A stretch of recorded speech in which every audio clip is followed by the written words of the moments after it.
창세기 44장을 함께 나누려고 해요.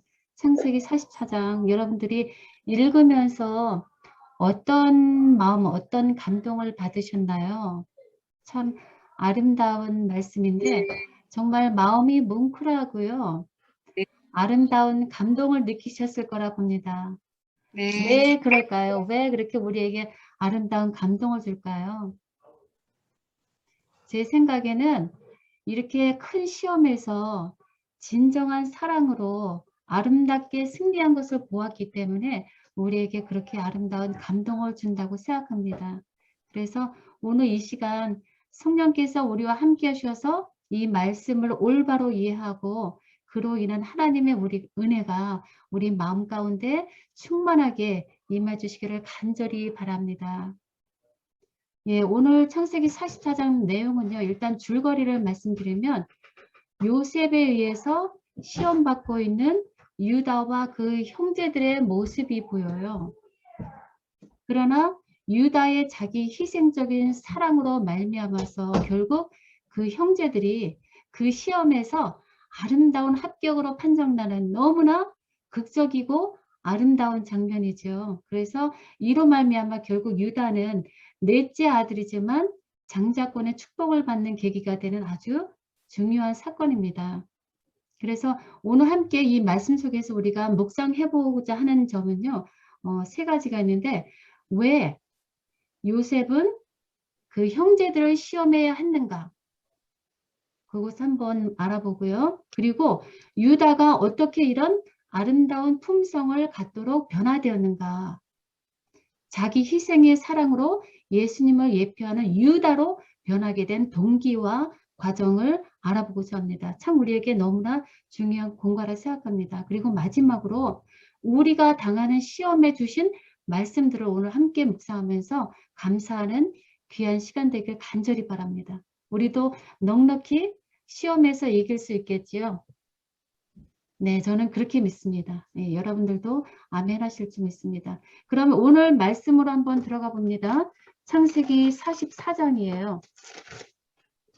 여기 보면 애굽의 총리가 된 요셉이 기근으로 양식을 사러 가나안으로부터 애굽에 자기 앞에 온 형제들을 대면했어요. 그리고 이미 마음으로는 그 형제들을 용서했어요. 여전히 그들을 사랑해요. 그러나 요셉은 그들이 변화되었는지 아니면 여전히 이전의 품성을 그대로 소유한 잔인하고 질투로 가득한 모습인지를 요셉은 확인해야 했습니다. 그래서 지금 자신의 정체를 드러내면 그들의 참모습을 알 수 없기 때문에 모른 채하고 형제들을 지금 지혜와 인내로 시험하고 있습니다. 그래서 지난번에 우리는 첫 시험을 이미 확인해 보았습니다. 첫 시험은 요셉이 애굽을 정탐하러 온 자들이라고 형제들을 몰아세웠어요. 그게 첫 번째 시험이죠. 그러나 결과는 어땠나요? 형제 시므온을 애굽 감옥에 두고도 그냥 저희들끼리는 집으로 돌아갔어요. 이것은 이들이 아직도 변화되지 못한 자들임을 첫 번째 시험에서 증명했습니다. 실패죠. 아직도 형제의 사랑과 연합이 없어요. 그때까지. 그러나 그들은 양식을 다시 사러 애굽에 내려가야 해요. 그래서 요셉의 명대로 이번에는 베냐민 그 동생을 데리고 가야 하죠. 아버지 야곱은 절대 그것을 완강히 거부했지만 결국은 유다의 설득대로 하나밖에 없는 라헬의 마지막 아들 베냐민을 이제 그 나머지 형제들과 함께 애굽으로 보냅니다. 이것이 유다의 설득으로 인한 것이지요. 그렇게 해서 야곱의 아들들이 애굽을 지금 두 번째 방문하고 있는 중이에요. 그래서 그렇게도 보고 싶었던 사랑하는 아들, 사랑하는 동생 베냐민을 요셉이 보았을 때 와, 정말 그 넘치는 정말 그 동생을 향한 사랑의 감정을 숨기고 그들에게 음식을 주고 즐거운 시간을 보내고 집으로 떠나 보냅니다. 그래서 이제 두 번째 그들을 시험하는 장면이 이제 창세기 44장 1절의 말씀부터 오늘 이제 시작입니다. 두 번째 시험이에요.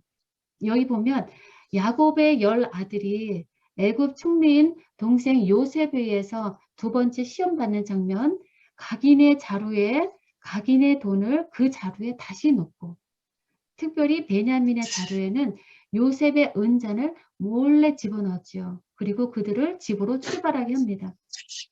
왜 그럴까요? 베냐민이 은잔을 훔쳐간 것으로 드러나게 해서 베냐민을 향한 그 형제들의 참 모습을 시험해 보려고 하는 거예요. 베냐민이 도둑으로 누명 쓰여서 애굽의 노예로 남겨지게 될 때 이를 다루는 그 형제들의 마음을 시험하려고 하는 것이죠. 그런데 왜 요셉은 베냐민을 하필이면 주목해서 형제들을 시험하는 걸까요? 다른 열 형제들도 있는데 왜 하필 베냐민의 그 자루에다가 은잔을 집어넣고 형제들을 시험하는 걸까요? 이유가 있겠죠. 아버지 야곱의 사랑하는 막내, 사랑하는 아들, 라헬의 아들 요셉에 대한 시기 질투로 형제들이 요셉을 죽이려고 했었죠. 마찬가지로 지금 이 베냐민도 라헬의 아들이에요. 그 아들에 대해서 아버지 야곱이 편애함으로 그 형제들이 아직까지도 이 베냐민에 대한 똑같은 시기 질투하고 있는지를 알아보고자 하는 것입니다. 그래서 청지기가 이제 얼마 후 요셉의 명대로 쫓아왔죠. 그리고 하는 말이 어찌하여 너희들은 악으로 선을 갚느냐. 내 주인의 은잔을 너희가 도적질했다라고 말합니다. 형제들은 당연히 그것이 발견되는 자는 죽을 것이요. 우리는 종이 되겠다 하면서 자신들의 결박을 주장해요. 결박하죠. 그럴 리가 없죠. 그러나 청지기는 나이 많은 자에서부터 시작해서 나이 적은 자에게까지 그들의 자루를 뒤졌어요. 그런데 가장 작은 자인 베냐민의 마지막 자루에서 그 마지막 자루에서 요셉의 은잔을 찾아냈지요. 베냐민이 체포가 돼요. 얼마나 기가 막히고 놀랄 일인가요? 결코 있을 수 없는 일이죠. 그러나 그들은 어쩔 수 없이 모두 자신의 옷을 찢고 울면서 각기 자기의 짐을 짓고 애굽 성으로 돌아옵니다. 기쁘게 출발했던 집으로의 행렬이 비통과 절망으로 그 형제들 요셉의 집에 다시 와서 그 앞에 땅에 엎드립니다. 요셉을 노예로 팔았던 그들, 시몬마저 포기했던 그들, 그러나 이제는 베냐민을 포기하지 않습니다. 요셉이 엄한 목소리로 말하죠. 어찌하여 너희가 이런 일을 행했느냐? 내가 너희들의 속마음을 알 줄 모르느냐? 라고 말합니다. 이때 요셉은 어떤 마음이었을까? 한번 생각해 보셨나요? 그들을 바라보는 요셉의 마음. 아마도 자신의 형제들이 이전과 달리 회개하면서 변화된 모습이기를 간절히 바랐을 것이라는 생각이 듭니다. 예수님이 죄인들을 향한 그 간절한 마음으로요.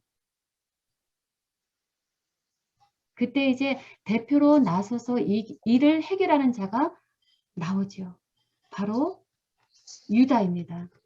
유다가 지금 이해되지 않는 거대한 시련을 맞섭니다. 사랑하는 동생을 위해서요. 자신이 아니라 사랑하는 동생을 위해서. 유다가 말합니다. 무슨 말로 우리의 정직을 나타내리까 하나님이 종들의 죄악을 적발하셨나이다 이렇게 말합니다. 하나님이 종들의 죄악을 적발하셨다. 이것은 요셉의 은잔을 훔쳤다는 것을 말하는 것이 아니에요. 이전에 요셉을 노예로 팔아버렸던 그 죄악을 하나님이 알고 계신다는 것을 지금 민감하게 그 죄악을 깨닫고 말하는 것입니다. 다른 형제들보다 더 예민한 영의 마음으로 과거의 잘못을 기억하면서 요셉에게 고백하며 회개하는 유다의 모습인 것입니다. 자신의 잘못을 깨닫고 진심으로 회개하는 유다의 이 행동, 이 일이 유다가 나중에 하나님의 복을 받게 되는 결정적인 이유가 되는 것입니다. 그래서 고린도후서 7장 10절 보면 하나님의 뜻대로 하는 근심은 후회할 것이 없는 구원에 이르게 하는 회개를 이루는 것이요. 세상 근심은 사망을 이루는 것이니라 라고 말씀하셨습니다. 요셉과 형제들에게 임한 이 시험은 사단이 주는 시험이 아니라 하나님이 허락하신 시험입니다. 구원에 이르게 한 회개를 이루기 위한 하나님의 섭리인 것입니다. 유다는 이것을 베냐민의 죄라고 말하지 않고요. 우리들의 죄, 종들의 죄라고 말합니다. 그리고 그 책임을 형제들이 함께 지겠다고 말합니다. 다 주의 종이 되겠나이다 라고 말해요. 그러나 요셉은 어떻게 하나요? 요셉은 베냐민만 종이 되고 나머지는 다 집으로 돌아가라 라고 단호히 말합니다.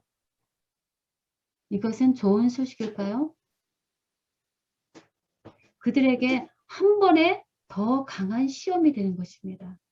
그들은 요셉의 은잔에 대한 책임이 없으므로 자신의 자유와 생명을 위해서 집으로 돌아갈 수 있습니다. 그러나 그들은 형제 베냐민을 사랑했습니다. 그래서 이때 유다의 모습을 44장 18절에는 이렇게 적었습니다. 유다가 그에게 가까이 가서 가로되 라는 말이 있습니다. 베냐민과 아버지 야곱을 위해서 크게 고민하면서 번민하면서 애굽 총리에게 호소하는 유다의 애절한 마음. 그 유다의 애절한 그 얼굴을 한번 생각해 보세요. 한 사람만 책임지고 나머지는 다 살기 위해서 주랭랑을 치는 것이 예수님의 제자들의 모습이었죠. 그리고 지금 저의 모습이고요. 어쩌면 우리들의 모습이기도 합니다. 그러나 유다는 어떤가요? 우리 32절부터 34절을 좀 읽어보겠습니다. 우리 김금희 수사님 한번 읽어주시겠어요? 창세기 44장 32절부터 34절. 예. 주의 종이 내 아비에게 아이를 담보하기를 내가 이를 아버지께로 데리고 돌아오지 아니하면 영영이 아버지께 죄를 지리이리다 하였사오니 청컨대 주의 종으로 아이를 대신하여 있어서 주의 종이 되게 하시고 아이는 형제와 함께 도로 올려 보내소서. 내가 어찌 아이와 함께 하지 아니하고 내 아비에게로 올라갈 수 있으리이까. 두렵건대 재해가 내 아비에게 미침을 보리이다. 아멘. 저는 이 말씀을 읽을 때요. 어떻게 이렇게 아름다운 감동적인 장면이 성경 속에 있을까?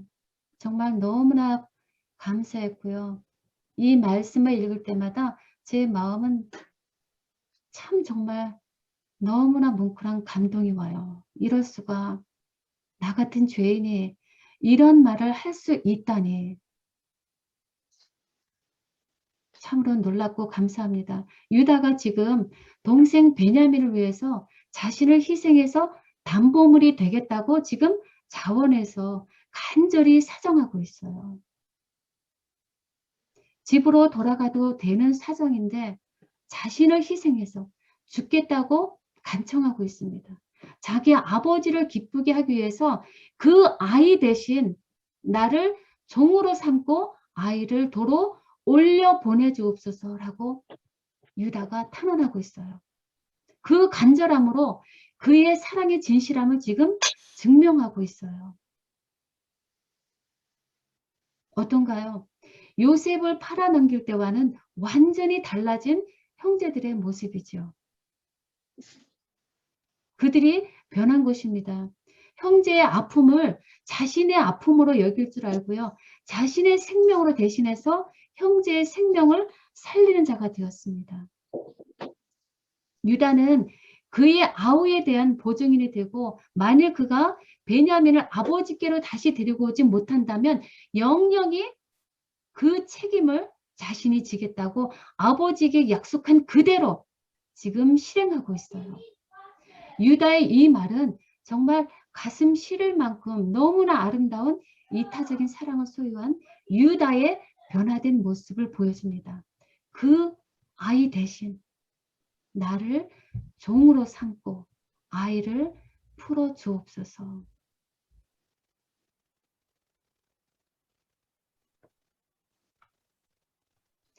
예수님의 말씀 기억하실 거예요. 요한복음 15장 12절 13절에 예수님 이렇게 말씀하셨습니다.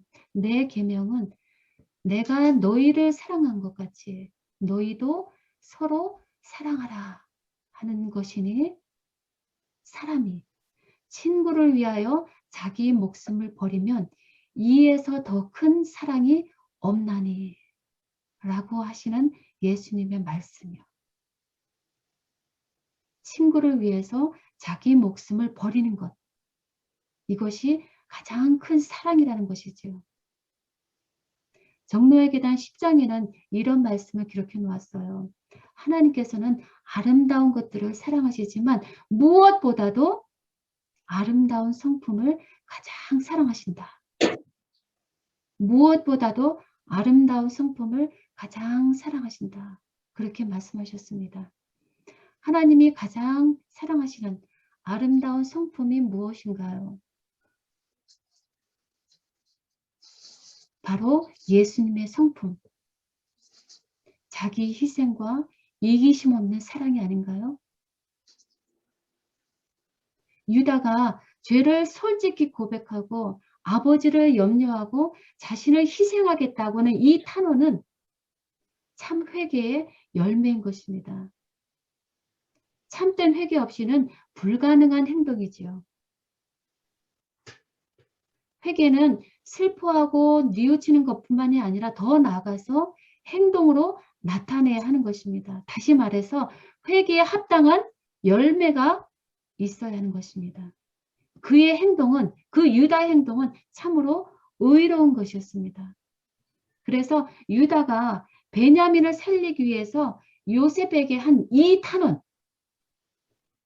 이 창세기 44장에 있는 이 탄원은 너무나 훌륭한 간청으로서 성경 역사상 그 의미가 가장 크고 아름다운 의미가 있는 것입니다. 가장 사람을 감동하게 하는 진실되고 강한 설득력으로 유다가 탄원할 수 있었던 것은 형제와 아버지를 위한 자기 희생과 이타적인 사랑 때문입니다. 그것이 이런 아름다운 설교를 하도록 한 것입니다. 베냐민을 위한 형제 사랑이 요셉의 형제들의 허다한 허물들을 덮었습니다. 사랑은 허다한 허물을 덮느니라 라고 말씀하셨습니다. 아버지를 기쁘시게 하기 위해서 자신의 목숨을 담보하는 이 유다의 진실한 탄원과 형제들의 사랑은 요셉을 감동받게 했습니다. 유다의 참 회개를 확인한 요셉은 결국 형제들 앞에서 울음을 터뜨리면서 자신이 요셉이라는 것을 밝히고 맙니다. 어쩔 수 없어요. 더 이상 형제들의 뜨거운 연합에 감동을 받았기 때문에 더 이상은 숨길 수가 없어요. 자연스러운 것입니다. 형제들의 사랑과 유다의 간절한 회개가 형제들 간의 아름다운 화해가 이루어지게 한 것입니다. 더 나아가서 하나님의 섭리대로 온 가족이 애굽으로 내려오는 기근으로부터의 구원의 길이 열리게 된 것입니다. 이렇게 마음을 열고 용서한 요셉이나 회개와 남을 위해 희생하려는 유다는 정말 하나님의 보시기에는 하나님의 복을 받기에 합당한 자들이죠. 서로를 위한 진정한 형제 사랑을 갖고 있습니다. 사랑은 자기의 유익을 굳이 아니하고요. 모든 것을 참고 모든 것을 바라며 모든 것을 견뎌낸다고 하셨습니다. 그 참사랑으로 베냐민과 다른 형제들을 집으로 돌려보내려고 하는 이 유다의 마음은요. 어떤 장면을 생각나게 하냐면요. 예수님께서 자신들을 잡으러 온 그 무리들에게 제자들을 위해서 하신 말씀. 이 사람들의 가는 것을 용납하라 라고 하신 그 장면을 기억하게 합니다. 시련에서 제자들을 보호하려고 그들을 집으로 돌려보내고 죄악을 혼자 짊어지셨던 그 예수님의 마음을 지금 이 유다의 모습에서 우리는 볼 수 있죠. 어떻게 유다가 이렇게 변했을까요? 이것이 가장 중요한 문제입니다. 어떻게 유다가 이렇게 변했나요? 그렇게 이기적이고 기만적이고 무서우리만큼 차가웠던 그의 마음이 요셉을 노예로 팔아버릴 만큼 그렇게 차가웠던 그의 마음이 더 이상 자신을 위한 삶보다는 형제와 연로한 아버지를 위해서 아름다운 형제로, 아름다운 아들로 바뀌게 된 동기가 무엇일까? 그 동기가 있겠죠. 참 궁금했는데 그 해답을 창세기 38장에서 보여주셨습니다. 창세기 38장. 유다의 타락에 관한 이야기죠. 유다가 요셉을 애굽의 노예로 팔아버리고 난 후에 그 죄책감으로 인해서 아버지를 떠나서 가나안 사람들과 함께 사는 동안 유다는 아주 몹쓸 짓을 저질렀죠. 자신의 며느리 다말이 창녀인 줄 모르고 동침하는 그런 부끄러운 수치스러운 일을 저질렀습니다. 그 후 유다는 며느리의 행음 소식을 듣고 그를 끌어내서 불사르라고 했지만 자신이 그녀를 행음하게 한 바로 그 장본인임을 깨달았을 때 유다는 자신의 죄를 깊이 자각하고요. 자신의 죄인임을 깊이 인정하고 철저히 회개했습니다. 그리고 그때 유다는 많은 사람들한테 앞에서 고백했죠. 그는 나보다 옳도다 라고 고백했습니다. 자신의 이기적이고 추한 행음과는 달리 비록 며느리 다말도 행음은 했지만 그 목적은 자신과 달리 자손을 잇기 위한 순수한 목적이었음을 유다가 인정을 했습니다. 그리고 자신의 생명을 죽음으로 몰고 갈 수도 있음을 알면서도 후손을 잇기 위해서 행한 일임을 그 다말의 목적을 깨닫고 유다는 며느리 다말을 용서했습니다. 그리고 다시는 그와 같은 죄악지기를 거부하면서 새 생활을 시작했습니다. 며느리를 다시는 가까이 하지 않았지요. 그래서 유다는 그 일로 인해서 비록 실패했지만 거기서 끝나지 않았습니다. 그 일로 인해서 하나님과의 관계를 회복하게 되었습니다. 그리고 영적으로 오히려 더 건강한 사람이 되었습니다. 그래서 그 모든 일이 자신의 잘못으로 된 것이라고 여기게 되었고요. 그랬기 때문에 베냐민 대신에 자기가 노예가 되겠다는 말을 할 수 있는 자로 믿음이 자라난 것입니다. 성장한 것입니다. 믿음의 분량이 장성한 것입니다.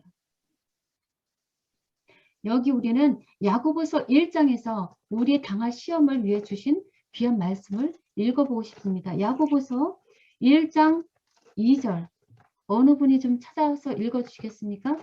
야고보서 1장 2, 3, 4 그리고 12절 말씀입니다.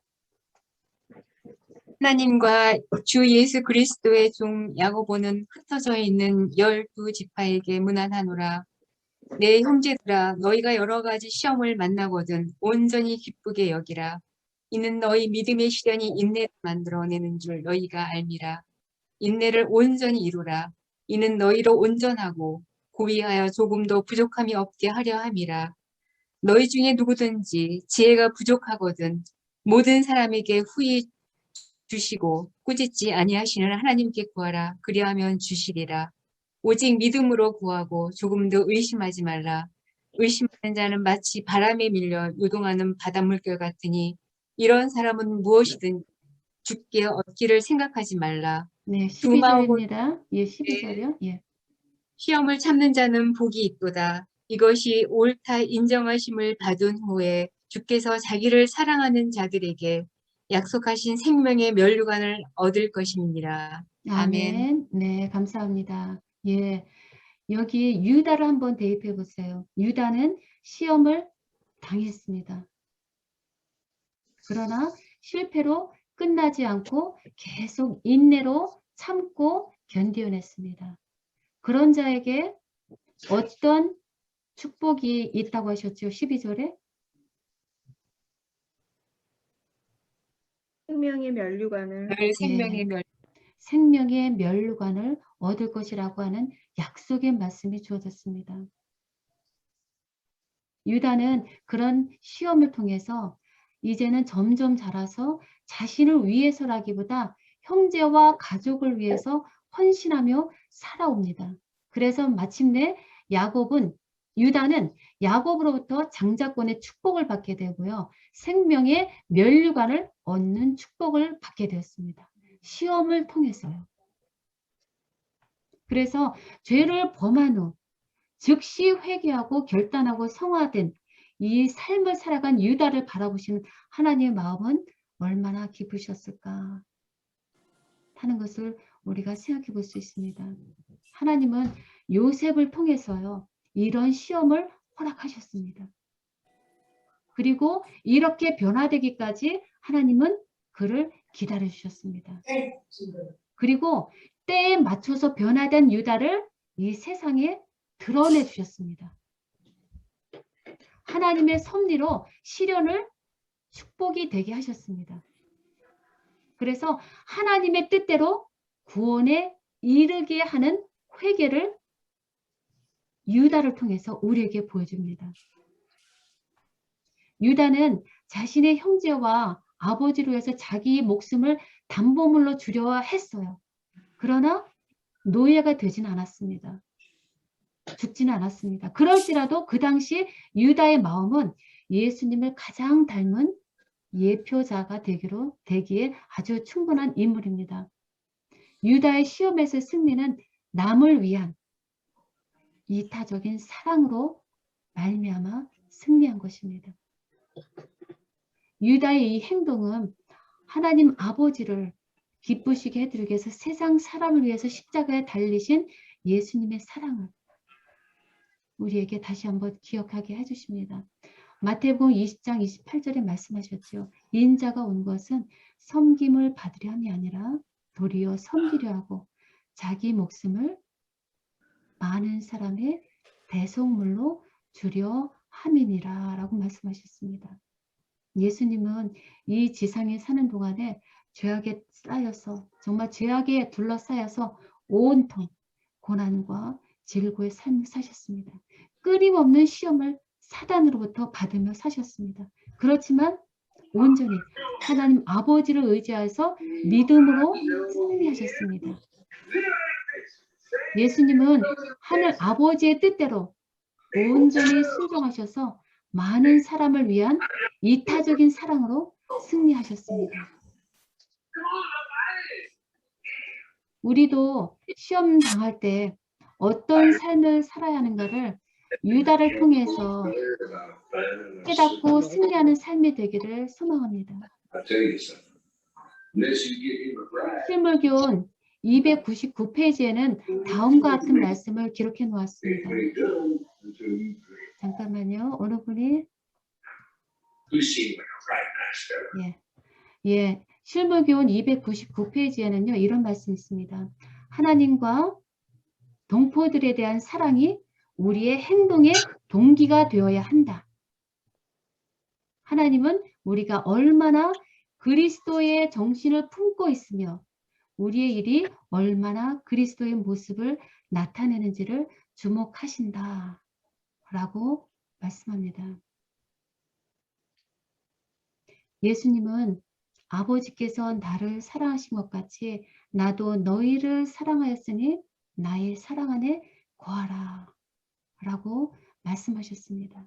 또 하나님이 우리를 사랑하시는 사랑을 우리가 알고 믿었으니 하나님은 사랑이시라. 사랑 안에 거하는 자는 하나님 안에 거하고 하나님도 그 안에 거하시니라 라고 하셨습니다.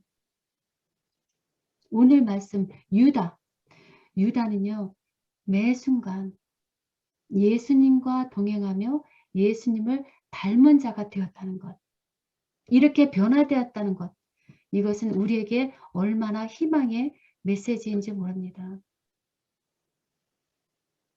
하나님께서 변화시켜 주신 것입니다. 예수님은 우리들도 하나님의 아름다운 자녀로 빚어주시기를 원하고 계시고요. 지금 이 순간도 우리와 함께 하시면서 예수님의 아름다운 성품으로 지금 변화시켜주고 계십니다. 그걸 믿으시는지요? 저는 믿습니다. 그래서 감사하고요. 그래서 행복합니다. 그래서 소망 가운데 살아갑니다. 혹 지금 시험에 처할지라도요. 우리의 연약함을 채울하신 예수님이 계시거든요. 그 예수님을 바라보고 그분의 사랑과 완전한 품성에 대해서 말함으로써 우리는 그분의 형상으로 변화된다라고 가정과 건강 37페이지에 기록해 놓으셨습니다. 예수님을 바라보고 그분의 사랑과 완전한 품성에 대해서 말하라라고 하십니다. 나 혼자 아는 것이 아니라 내 가족과 내 이웃에게 내 입을 통해서 말하라라고 말씀하십니다. 그것이 간증일 수도 있고요. 내 입을 통해서 준비한 간단한 설교일 수도 있습니다. 그것은 누구나 할 수 있다고 하셨습니다. 개인적인 경험을 통해서 하나님께서 주신 개인적인 사랑의 경험으로. 그러므로 이 자리에 계신 모든 분들 그분을 바라보고 그분에 대해서 말함으로 우리로 하여금 예수님의 형상을 갖게 해주신다는 그 약속을 믿고 하루하루 살아가시는 행복한 삶이 되시기를 간절히 바랍니다.